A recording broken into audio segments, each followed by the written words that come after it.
Imtiaz et Issam Aboueida et ses 6 enfants avaient déjà fui 4 fois la guerre à Gaza lorsque des tracts ont commencé à tomber récemment, avertissant les habitants d'évacuer Rafah, qui était considérée comme la dernière ville sûre.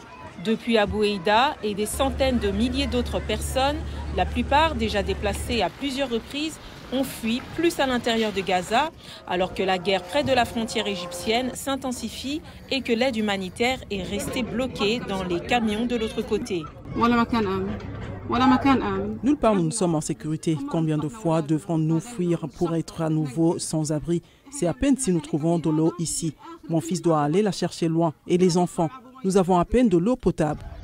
Dans ce campement situé dans le désert, près de la ville de Khan Younes, déchirée par la guerre, les familles disent qu'il n'y a pratiquement pas de fourniture de base, comme des médicaments, de la nourriture, de l'eau ou suffisamment de matériaux pour construire des abris.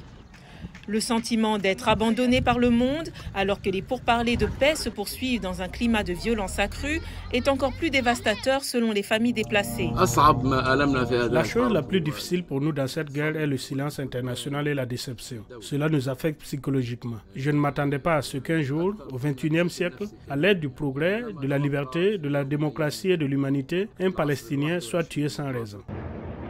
La guerre a commencé en octobre lorsque des militants du Hamas ont pris d'assaut la frontière avec des zones civiles en Israël, tuant 1200 personnes et prenant environ 250 otages dans la pire attaque contre Israël depuis son indépendance. Depuis lors, le ministère de la Santé de Gaza affirme que plus de 35 000 personnes ont été tuées dans la bande de Gaza et que la plupart des 2 millions d'habitants ont été déplacés. Le Programme alimentaire mondial a déclaré mercredi qu'il n'y aurait plus de stock de nourriture et de carburant à Gaza dans quelques jours. La semaine dernière, l'organisation a déclaré que la famine avait déjà atteint son paroxysme dans le nord de la bande de Gaza et que le reste du territoire était menacé. Les organisations humanitaires affirment que le système de santé local s'est effondré il y a plusieurs mois. Comme d'autres parents, Madame Aboueida, qui a déjà perdu plus de 150 membres de sa grande famille élargie, affirme qu'elle n'a aucun moyen de quitter Gaza et que son seul choix est d'essayer de survivre aux batailles. Un cessez-le-feu est mon plus grand rêve. Mettre fin à cette fichue guerre. Combien de fois devrons-nous mourir en respirant?